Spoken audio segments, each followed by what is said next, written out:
Hi, I am Marlene Peralta, taking care of our elderly parents, new breakthroughs in research to help the aging process, exercise to keep us young, and how science can help our pets age gracefully.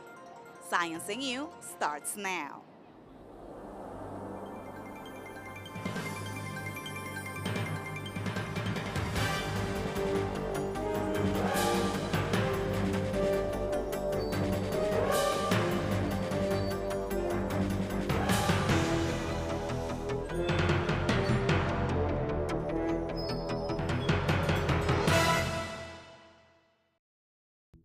Hi, I'm Tinabeth Pina. Is 70 the new 50? The science behind why we're living longer. That's ahead on Science and You. Hi, I'm Beth Kovetz. On a cellular level, what is youth? Ahead on Science and You. Hi, I am Marlene Peralta, and coming up, we'll learn about the most common neurological disorder currently affecting around 1 million people in the United States. That's ahead on Science and You. I'm Anne Riddell. We all get older, but is there a healthier way to age through exercise? Today we are hitting the fitness circuit ahead on Science and You. I'm gonna try it out. This is not easy. Hi, I'm Ernabel Demillo. Cats and dogs are living longer these days, and that means they could be suffering from the same diseases and disorders as human beings, including one disorder very similar to Alzheimer's. I'll have that story coming up on Science and You. Hi, I'm Tinabeth Pina. Can we control our life expectancy? Studies suggest that we are living longer and healthier lives, and advances in science and medicine may be a contributing factor. On the one hand, one wants to maximize performance and productivity and quality of life at any age. And the other is that most people would like to live more years, and given that the quality was reasonable. And I think that clearly both are happening right now.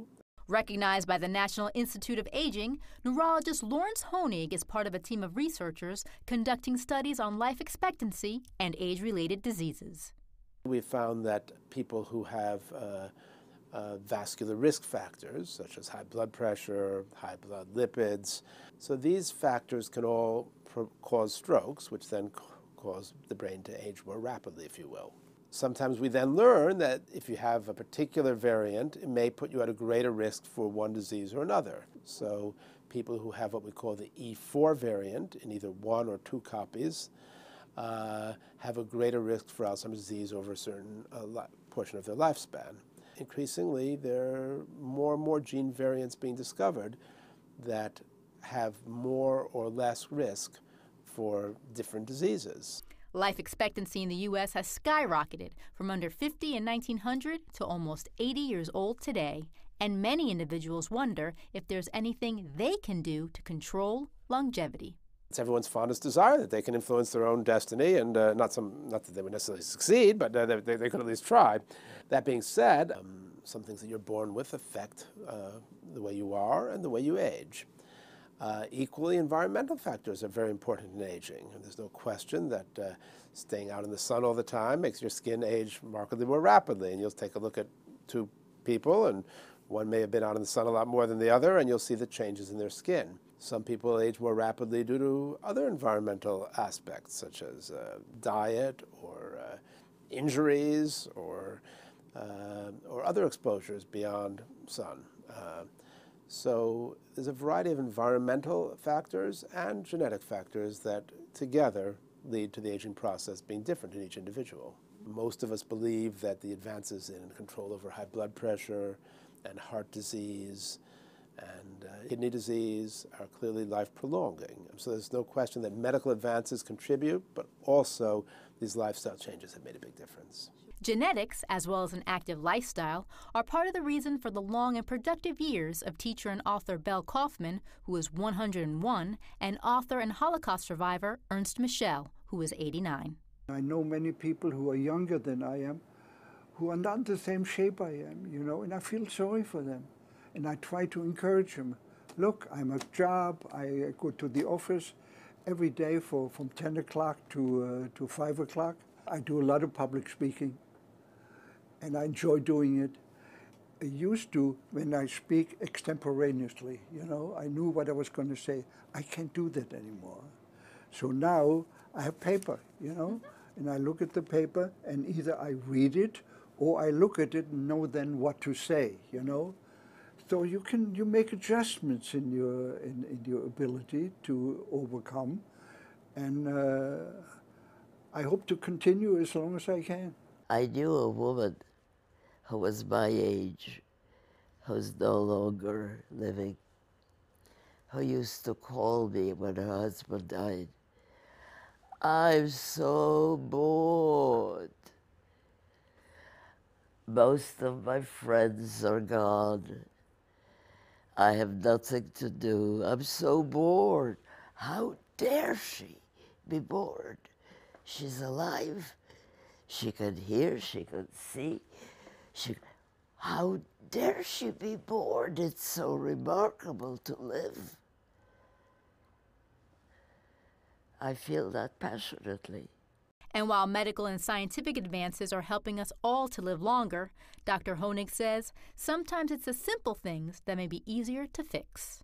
Boredom isn't good. Depression isn't good. I think we would all say that in general, most people staying active it makes them happier. Whether staying active truly wards off disease is less clear, although certainly staying active might prevent weight gain, for example, which is good. And staying mentally active, as we talked about earlier, leaves you in a better position, regardless of whether you're destined to get a disease or not. New York State has the 4th oldest life expectancy rate in the nation. And while chances of discovering a magic pill to ward off all the effects of aging are slim, scientists do believe that ongoing research will eventually lead to having a longer and healthier life. I'm Tinabeth Pina for Science and You.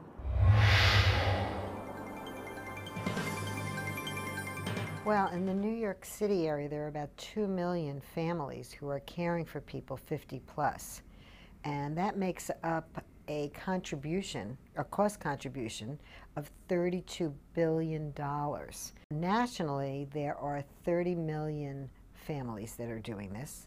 And when you realize that in the next 25 years that number is going to double, it just shows you what challenges there are ahead, both for individuals, for families, but for society at large. First of all, you've got the physical well-being of the parent, and of course that comes to mind immediately. So how is the parent living? Are they getting the care that they need? There's the daily activities of daily living. How well are the parents able to perform these activities? And that could be going to the grocery store, it could be getting dressed, it could be doing your laundry, it could be preparing the food. There's a whole list of those, and how they're able to get around their own home. So it's the physical well-being that you start off with, and you need to be able to assess that, and is it functional?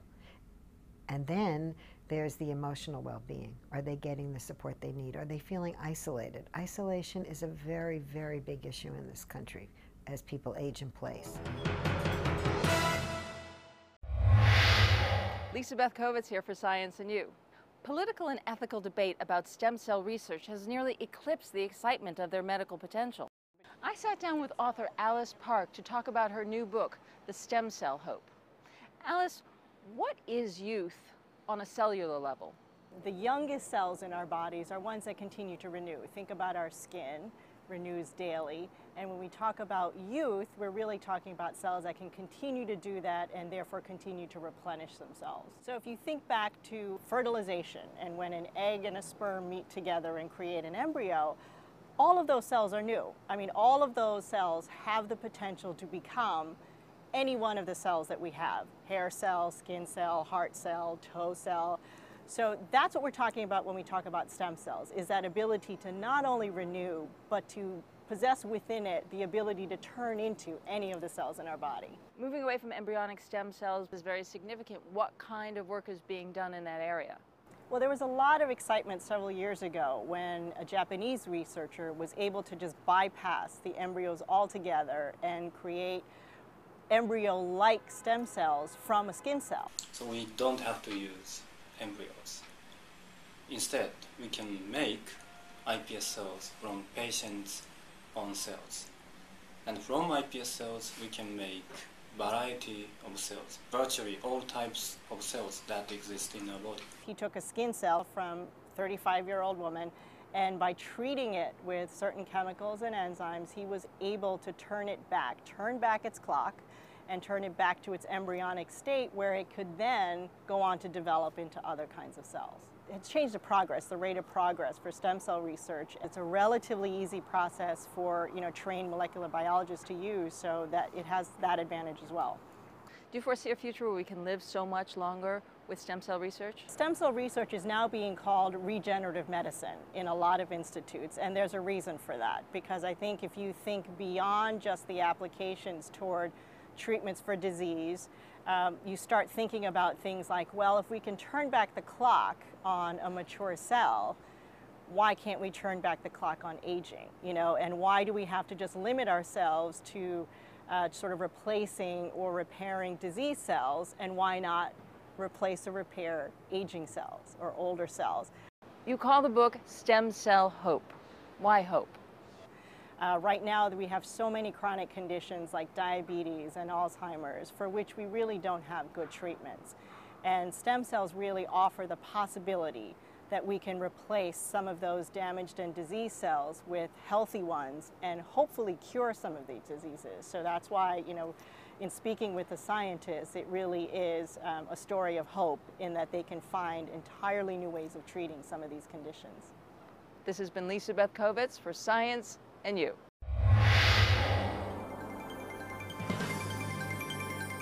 Most of us are kind of reticent to begin those conversations with our family members and to ask them what exactly it is that they envision for their later years. Do you need to look at home modification? If God forbid you break a hip or something happens and your bathrooms are all upstairs, what are you going to do? Now's the time to be assessing those things. Are the homes actually safe in terms of carpet? Are they flat? Or do you have to worry about tripping? The wiring, the lighting. There's so many things to look at to keep a family member safe in their own home. So that's one area. And then you need to look at the financing of it. Okay, you intend to live out the rest of your days in your home. If you need to have home care, can you afford it? Do you have long-term care insurance? What is your retirement looking like? How have you saved your money for this? And if you haven't, we need to have a separate conversation. And if you have, then we have to make sure that there are things that are built in for you so that as you age, what you're expecting is going to be there for you in terms of supports are there for you. I am Marlene Peralta. Parkinson's disease is one of the most common disorders of the nervous system.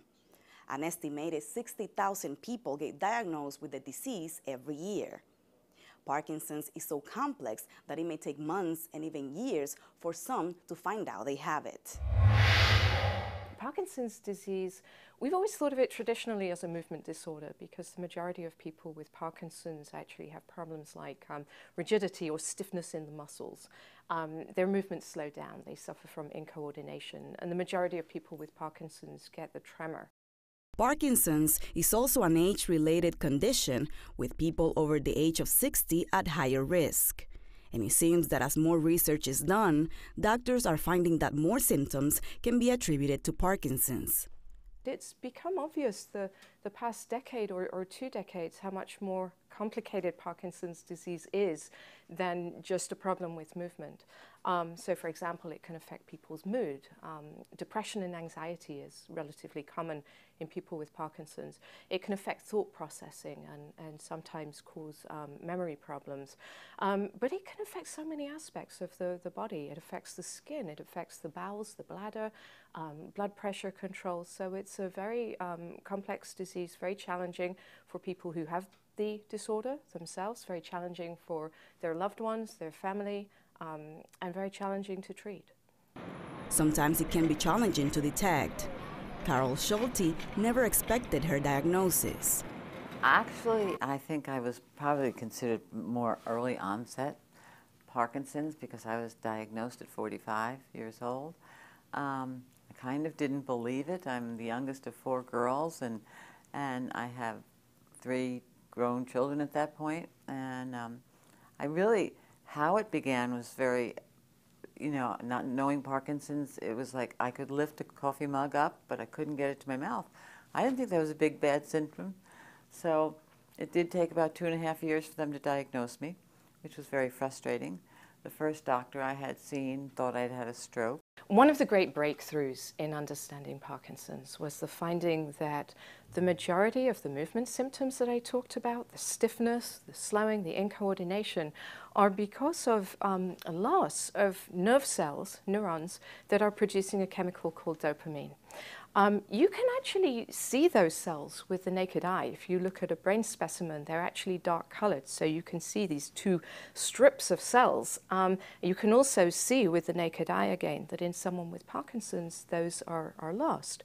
And the consequence of not producing enough dopamine, unfortunately, is that because dopamine is critical to normal coordination, normal fluid movements, these breakthroughs have allowed scientists to find alternative drugs that can temporarily replace dopamine, for example, and help us slow down the progression of Parkinson's disease.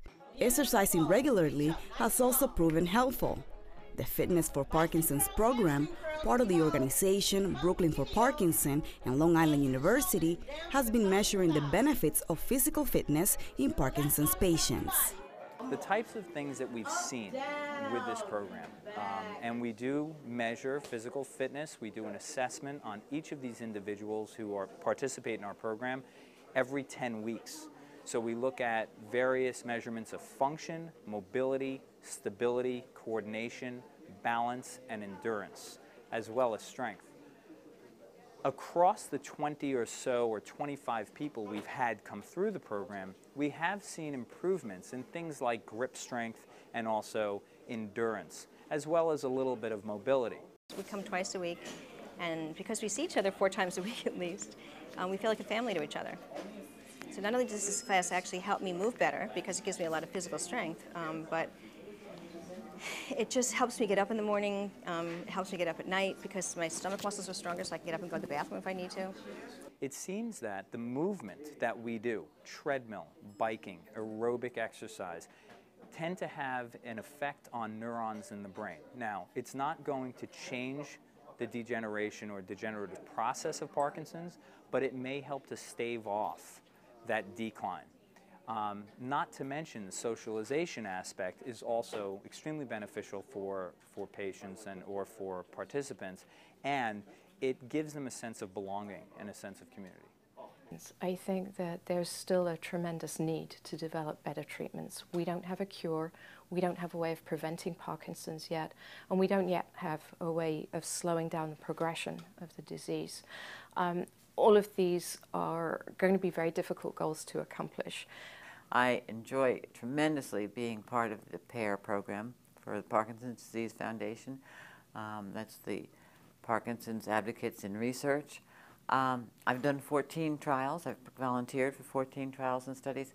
I believe in my heart that if we don't contribute, they're never going to find.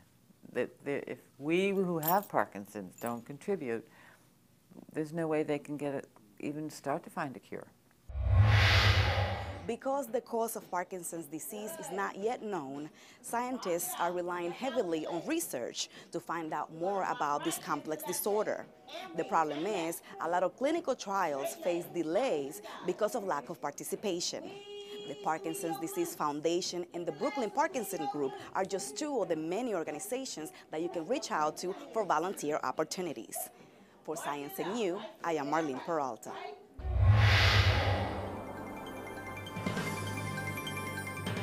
Unfortunately, for most of us, we don't get that wake-up call till somebody hits the crisis point. It's very unusual for families to prepare in advance of that crisis. And if I would get one message out today, that would be what I would tell you. Don't wait for the crisis. Have those conversations before. Understand exactly what the wishes are of your elderly parent. And also make sure that you're acting with legal authority. You're giving them the full awareness of what's transpiring and making sure that you're following exactly in their wishes. You might need to enlist other people to help you. You might need a team in place, and that might be their physician. You know, sometimes they will not listen to you, but you can have a conversation with a family doctor who they absolutely respect. And it might be easier to raise that conversation on a visit to the family doctor. Same thing with the minister. If there's a minister that your family member really respects, or their accountant, but someone of authority that they respect and that they'll listen to, you might want to bring in those other trusted advisors with you to have those conversations. And then once you understand exactly what the desires are of your family member, then it becomes so much easier to try to put those pieces into place. I'm Anne Riddell. There's no avoiding it. We all get older, but experts say staying fit can make a big difference as we age. So even if we can't turn the clock back, can we potentially slow it down a bit? Take a look. Rafael Rivera takes exercise seriously, and at 57 years old, it seems to be working for him. Do you think all this exercise will keep you healthier as you grow older? Yes.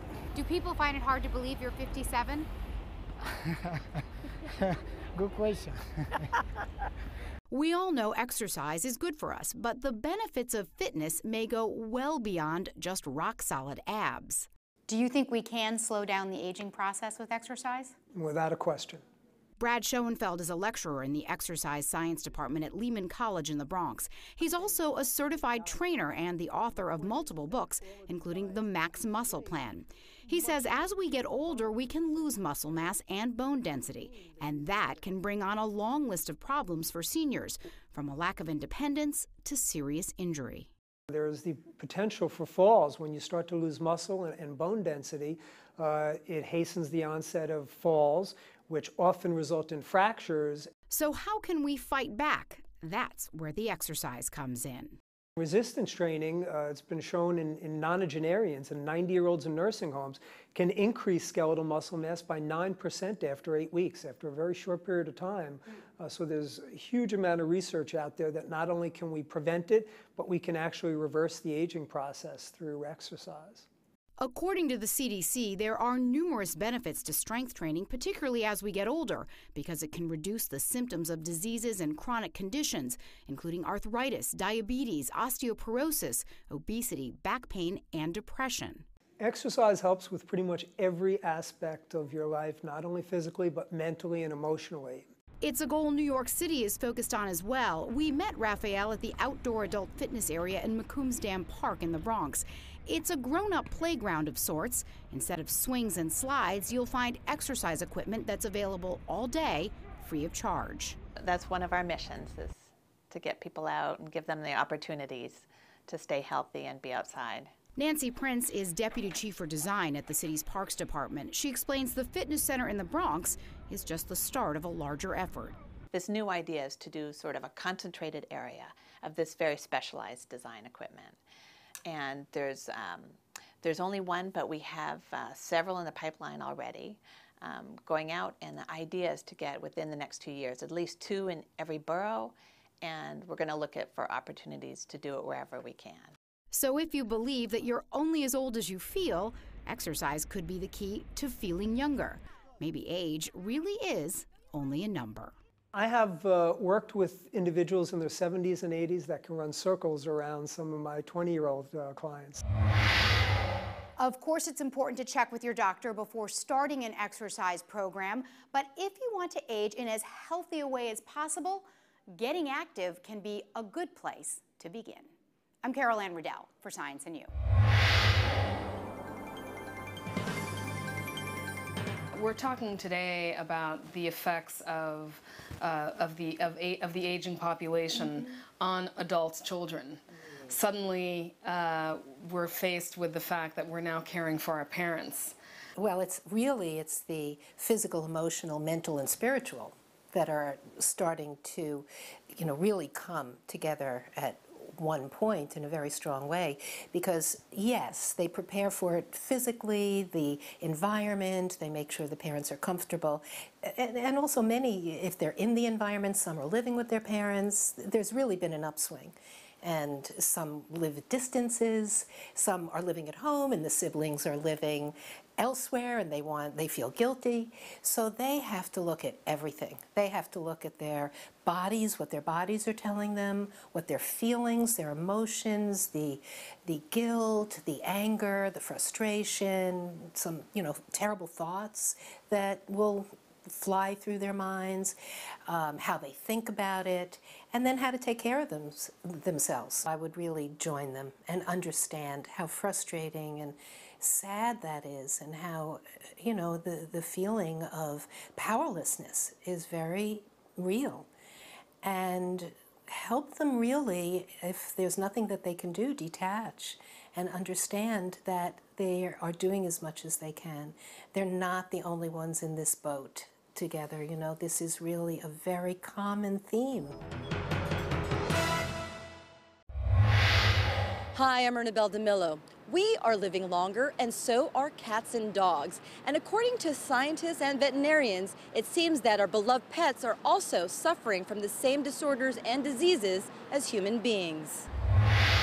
This is Tobias III, but he prefers to be called Toby. He's the mayor at the Humane Society of New York. He is about 12 years old, and he is full of energy. Thank goodness he really doesn't have any real health problems. And he's a terrier mix, looking for love. Even at 12, Toby still acts like a young pup as he explores the kennel, one of the many perks of being a senior dog at the Humane Society of New York. We're both gracefully aging, right? I'm 29, Toby is 2. Toby is fortunate for an old dog. Scientists have found that many dogs who reach their senior years may start showing signs of a disorder similar to Alzheimer's in people. It's called Canine Cognitive Dysfunction Syndrome, or CCDS. CCDS is a degeneration of the brain and nervous system in dogs. Scientists are still looking to see if this is a factor in aging cats. A recent study out of UC Berkeley in California found that 60% of dogs between 11 and 16 show at least one sign of this disorder, also referred to as dog's Alzheimer's. It's a very similar disease, and it's also something that you can't test for. There's not a test for it. So before you diagnose an animal with cognitive dysfunction, you have to rule out underlying medical conditions, and if they look healthy otherwise. Some of the symptoms pet owners should look out for: disorientation and confusion. Changes in interaction. Is your once outgoing pet now withdrawn? Sleep issues. Does your pet pace at night? And house soiling. Jessica Fagel, who works at the Hope Veterinary Clinic in Brooklyn, says early diagnosis can make a difference. The sooner you can start addressing problems, the hopes of using the medications and antioxidants prescribed by the veterinarian is to do it sooner, so that we can hopefully delay progression, or maybe even stabilize the disease before it gets worse. There are also alternative treatments that seem to help, like acupuncture or herbal medications. And finally, treatment can also be as simple as keeping your senior dogs engaged. It helps to keep them stimulated, so making sure you're interacting with them, having playtime, games, getting them out for dogs, for walks, making sure they're still getting attention even if they're not quite as energetic as they used to. It's good for them to be active. Since there is no cure for this disorder, scientists continue their research on aging animals. In the meantime, owners can still give their beloved pets a good quality of life care as they age. I'm Ernabel Demillo for Science and You. That's our show for today. I am Marlene Peralta, and we'll see you next time on Science and You.